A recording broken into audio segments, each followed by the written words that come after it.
Media.com. Rrugorja e Tiranës me dorë të hekurt bllokon 1462 mjete elektrike. Në pranga edhe 9 shoferë ishin në efektin e alkoolit. Po, Franci, tani, mirë këta 1462, okej. Po tani këta 9 shoferët me në efektin e alkoolit, këtu çfarë lidhje kishin? Po, këta ishin bonus me zemra? E ke parasysh ku shkon në supermarket ti dhe shikon ato setet me skonto që për shembull janë 3 sheqer të ngjitur bashkë, edhe një shishe plastike me uthull që thot dhurat. Kështu janë. Po, Franci, do me thonë këta shoferët kanë qenë kështu me monopatin. Po, zemra, shofer quhet ai që drejton makinën, nuk quhet shofer për monopatinën. Po, si quhen këta që japin këtyre monopatinave, si e kanë emrin? Genci, Sajmir, Goni, Luli, Moza, Leta. Termin, Franci, si thuhet termi? Termi. Monopatinator? Ose për shembull monopatrinazhist. Po, jam patronazhist tani dil aty, Franci, çike këto gjëra tani, unë nuk e kuptoj çfarë më ngatron me këto. Madje, të lutem shumë, mund ta di kjo është e vjetër tani, mund ta di pse po e rikujtojmë ne këtë? Bravo, pyetje shumë e bukur. Ne e sollëm këtë, Jona, për t'i shpjeguar shqiptarëve që Shqipëria është një shtet autokratik. Tani kjo autokracia, Franci, me sa di unë, është një formë regjimi, apo jo? Si diktatura. Që më thonë, nuk digje ligjet, por flet i madhi, qa thot i madhi, e? Bravo, pra, shef sa bukur, e di ke ti. Ditë ka mu, po qa lidhje kishte me monopatinat kjo? Ja, qa lidhje ke, se në ekonomin e lirë të tregut, hynë shumë mjete, për shembull në Shqipëri, hynë edhe këto mjetet, ashtu si që ka hyrë edhe bicikleta, si që ka hyrë edhe telefoni, si që ka hyrë kanabisi. Wow. Për qëllime mjekësore flasim gjithmonë, në? Ani, Franci, edhe unë kam pasur një dy të afërmit e mi, që morën kështu monopatina për efektin ekologjik që kanë, madje që janë edhe praktike për në punë. Po. Dhe një ditë të bukur, zgjohet shteti dhe këto mjetet praktike që thua ti dhe ekologjike, thot mos t'i shoh më në rrugë. Do me thënë, ishte e djel edhe u tha kjo gjë për të hënër, apo jo? Po, edhe dikush është e keq, që të dielën jo të gjithë njerëzit shikojnë apo dëgjojnë lajmet. Dhe aq më tepër pastaj që dhe ata që e kanë dëgjuar nuk e kanë besuar që shteti mund të funksionojë në një mënyrë të tillë. Por, urdhri u dha nga lart dhe nuk diskutohet. Më datën 13 tetor të këtij viti, Ministria e Punëve të Brendshme, në bashkëpunim me Drejtorinë e Përgjithshme të Policisë së Shtetit, morën një vendim për ndalimin e të gjithë skuterave elektrik dhe monopatinave. Sot i kam kërkuar Policisë së Shtetit që përkohësisht të mos lejojnë qarkullimin e monopatinave elektrike në rrugë. Që nga dita e hënë, Policia e Shtetit do të përfshihet në një operacion për ndalimin e qarkullimit të këtyre mjeteve dhe prandaj kërkojmë mirëkuptimin e qytetarëve për këtë proces. Kjo ishte panorama në shumë rrugë të kryeqytetit mëngjesin e kësaj të hëne.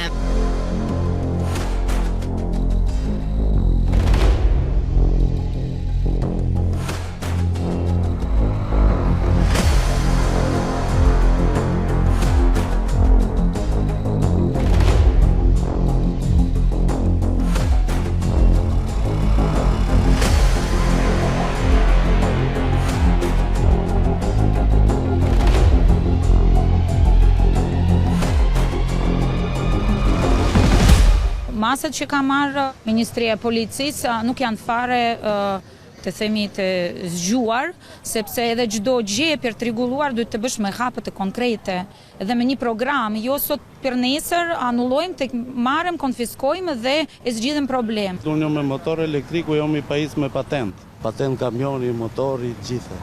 Të që unë me patent, pse s'lejohem me lëviz. Tani, Franci, deshe të më shpjegoje autokracin dhe për të më shpjeguar këtë autokracin, ti përdori rastin e monopatinave, Po, mas ungut, avash, kemi ko, do t'a shpjegojmë, do t'a shkollisim, se në fundit edhe Ylli Rakipi nuk e kemi mbrapa emisionit tonë, kështu që kemi ko sa të duam. Tani, ideja është kjo. O Ylli, të lutem, ma jep dhe njerë lajmin? Ja. Përveç këtyre 1462 monopatine që janë blokuar, mendo pak, Jona, se sa të tjera janë të mbyllura në shtëpi që nuk dalin dot në rrugë për shkak të këtij urdhri. Kështu që mendoj pak çfarë dëmi i madh ekonomik është bërë shqiptarëve, po edhe dëm në mënyrën e jetesës, ë? Tani më falë se do bëj pak avokatin e djallit, Franci. ose më mirë në këtë rast avokatin e qeverisë. Po kush u tha më t'i blinte? Kush i tha ik blini monopatin aju? Kush? Qeveria. Po si më qeveria? Doli qeveria dhe i tha ikni blini monopatin aju? Po, literalisht po, ose fjalë për fjalë, si duash ti. Fjalë për fjalë, kështu i tha. Ja, për shembull, të ta them kështu, do të thënë ta marr si politik makro. Nga Rama edhe poshtë, të gjithë bëjnë propagandë për mbrojtjen e mjedisit, për energjinë e pastër, për makinat, karburanti makinave. Dakord, jam që të kishim bler makina, Franqe, po jo monopatina. O, jona, bin të thot gjëtë? Po, ka qëra i zogu ma të kojotën që a bëjë pip, pip, që nuk e kap të dorë, pip, pip. Mirë, po të është zog tjetër. Që zogush? Po flasim për Lalin, jona. Për ish kryetarin e bashkisë? Jo, për hir të së vërtetës, a i vazhdon tjetë kryetari i bashkisë, edhe pse është në burg, do me thënë në para burgim. Ashtu dhe. Dhe ky, ish kryetari i bashkisë që thua ti, po që në fakt është kryetari i bashkisë i Tiranës, doli edhe bëri propagandë vetë personalisht për këto bin që ishin stacione monopatina që mund të merreshin me qera dhe ishin në varësi të bashkisë të Tiranës. Po tani Franci, unë nuk arrita kuptoj qa lidhje kishte kjo, qa ishte kjo? Kjo kishte këtë lidhje pra, që shteti autokrat i tha shqiptarëve shkoni dhe blini monopatina. 500 skuter të rinj janë shpërndar nga Bashkia e Tiranës në kryqëzimet kryesore të qytetit me qëllim lehtësimin e trafikut. Kryebashkiaku Erion Velia i prezantoi nismën e bashkisë përmes aplikacionit Bin me qëllim promovimin e mjeteve të vogla elektrike, që nuk ndotin ambientin, shkurtojnë distancat dhe lehtësojnë trafikun e rënduar të kryeqytetit. Jemi një qytet që është bërë teje turistik. Kjo do thotë që qyteti gjithmonë më shumë do t'i ofrojë mjete të tilla edhe për një treg tjetër ndërkombëtar. Kjo do thotë që nuk është momenti për vandalizim, nuk është momenti për abuzim, janë mjete që kushtojnë dhe nëse mirëmbajnë nga secili dhe secili e lë në të njëjtën gjendje që e gjeti, atëherë qartazi ka ndihmuar shokun të afërmin e vet që gjithashtu të gjejë një mjet dinjitos. Çdo ditë në qytet kryen 800.000 segmente me makinë dhe nga këto 800.000, 400.000 segmente janë më pak se 1 kilometër. Pra 400.000 segmente mund të bëhen me biçikletë, mund të bëhen në këmbë, mund të bëhen me autobus dhe tani mund të bëhen edhe me skuter. Sigurisht që është edhe një mjet i pastër. Ka shumë njerëz që përdorin motore, shumë le të themi mjete tjera, disa prej tyre ndosin janë me benzinë ose me naftë. Mjeti është 100% i pastër, kështu që dua një duartrokitje për gjithë kolegët tanë nga Turqia, nga Bosnia, që e kanë marrë këtë risk në Tiranë. Përdoruesit e skuterave do duhet të respektojnë rregullat e qarkullimit rrugor dhe për këtë do të kujdesen strukturat e policisë së shtetit, asaj rrugore dhe policia bashkiake për të edukuar përdorimin e këtij mjeti të ri. Tani Franci, ta bëj dhe një këtë avokatin e djallit, po në këtë rast prap të qeverisë, do me thënë. Me sa di unë, Franci, kjo ishte një mas e përkohshme derisa ndryshoi kodi rrugor. Po, tash ti e kape thelbin e shtetit autokratik? Tani ti jemi sinqert fare, Franci. Akoma jo. Jo. Oke, mirë, ta shpjegoj kështu. Po. Një shtet ligjor, një shtet perëndimor, bën ligje dhe këto ligjet funksionojnë. Po. Ndërsa në një shtet autokratik, lideri, udhëheqësi si duash ti quaje, bën siç i teket atij. Një mëngjes çohet lideri dhe thot monopatinat janë mjet shumë i mirë, përdorini, dhe mëngjesin tjetër zgjohet nga krau tjetër dhe thot mos shoh më asnjë monopatin në rrugë. Okej, jam dakord Franci me këtë, por gjithsesi në rastin konkret, kjo ishte diçka e përkohshme dhe unë kam ngul te kjo. Hiç mos kam ngul. Fare se do të kam ngul unë tash në një gjë tjetër. Se, që ta dish ti Jona, në momentin që vendoset një rregull, jepet një urdhër i tillë, nuk do ketë më monopatina. Okej, dakord, nuk do ketë. Gjete dikë me monopatin në rrugë. Gjobite që ka shkelur ligjin. Po, mos t'i hymë pastaj muhabetit edhe të themi që nuk është se ka një ligj për qarkullimin ose mos qarkullimin e monopatinave në rrugë. E që po mendoja unë Franci në rastin konkret, që imagino ti tani je duke ecur me makinë, me telefon, me celular, dhe fap vinë marrin celular. Pra, e kupton tani, kjo është shteti autokratik. Pra që prona nuk ka shenjë të rinë e pronës si që sankcionohet në kushtetut, po që shteti mund të bëjë si pas shefit vetë, si pas Terezis vetë, njerë ta marrë, njerë ta japi pronën, si ti teket. Gjithsesi Francisë, u bëra kështu e bezdishme, unë po ta bëj edhe një herë këtë avokaten e djallit, që në këtë rast është e qeverisë. Franci ka thënë vetë edhe ministrja, edhe drejtori i përgjithshëm i policisë, që do hartojmë rregulla dhe legjislacionin përkatës për këtë gjën, Franci. Tashi. E kanë thënë, e kisha të shkruar ba. Në rregull, dakor. Po, shumë mirë bëri që lexove. Po tash do ta bëjnë çikuun avokatin e djallit. Pa hënjer, se Gela duke bërë vetëm unë. Po. Në këtë rast të qeverisë edhe unë gjithmonë, kur themi djalli, po themi për qeverinë në rastin konkret. Po mirë, ti mendojnë që ka qeveria minuta për të humbur me budallallëqe të tilla? Po Edi Rama ka dhënë urdhër që të mobilizohet i gjithë shteti, gjithë strukturat, gjithë administratat, çdo gjë për të mbyllur ato dokumentat për hapjen edhe mbylljen e kapitujve të negociatave për të hyrë në Bashkimin Evropian brenda 2 viteve. Ja, këtu Franci ma mbyllë gojën. A pra më? Edhe pse e kam premtuar vetë funksionarët e Ministrisë së Brendshme. Madje në këtë kohë u përfol që do të kishte edhe një ligj për mënyrën se si këto skutera elektrik do të lëvizin në qarkullimin rrugor. Ne do të hartojmë rregulla të qarta dhe të zbatueshme nga të gjithë. Do të qartësojmë një herë për gjithmonë se cilat janë korsit, rrugët apo hapësirat ku monopatinat elektrike mund të përdoren dhe ku jo.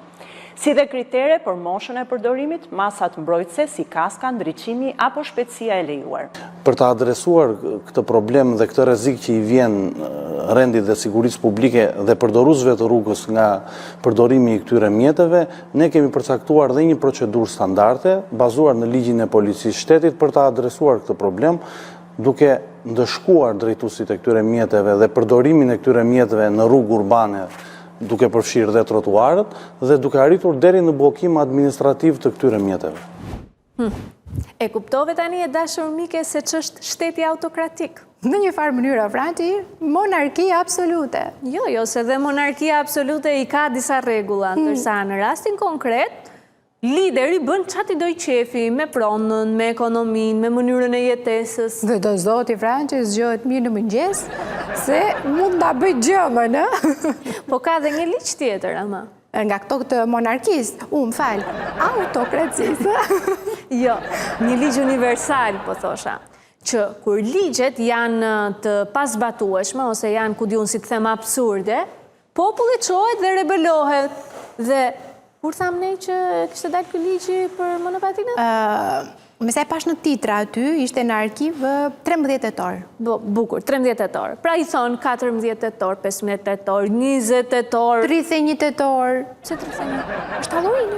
Bravo, po, shumë bukur. 31 tetor, e pastaj vjen nëntori, kaluan edhe festat e nëntorit, hyri dhjetori, po vjen viti i ri, dhe çfarë bën njerëzit? Tani më fal për guximin, në Franci, po dolën me monopatina. Apo thash në një budallik? Ja. Fatkeqësisht, Jona, ke thënë një gjë super të saktë. Edhe që ti jesh kështu e qetë tamam me veten tënde, po të them që i pari që ka shkelur urdhrin e ministres së Brendshme është një klient i shtetit. Janë këto Bashkia e Tiranës që nxori këto bip bip. Bravo, stacionet bin që merren monopatina me qëra. Dhe kështu, Franci, ata që i kishin në shtëpi, kur panë që po i nxirrnin dhe këta të shtetit monopatinat e tyre, thanë, po hajde se do t'i nxjerrim edhe ne. Tani, këtë po thua, apo jo? Po pra, edhe dolën me monopatinat e veta. Bravo, pra Jona. E kuptova në fund. Ky e dashur Jona, nuk është një shtet ligjor, po është një shtet autokrat. E kuptove tani? Tashmë ka kaluar më shumë se një muaj nga ky vendim dhe ne shikojmë që nëpër Tiranë ende lëvizin monopatina.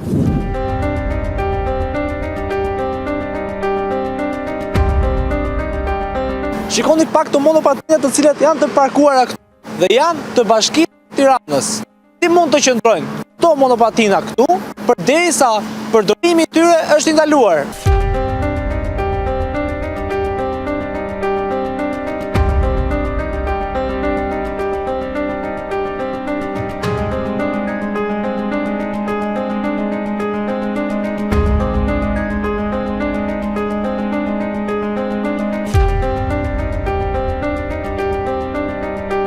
Ndodhemi pranë kompleksit Dinamo.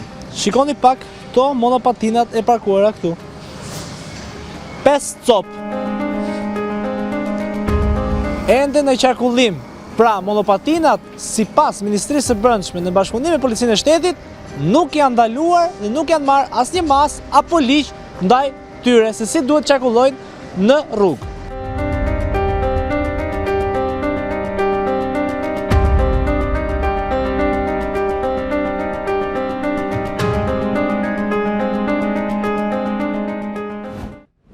Falenderuar që na ndoqët deri në fund, ne ju lëm takim nesër në 20:00. Deri atëherë, natën e mirë.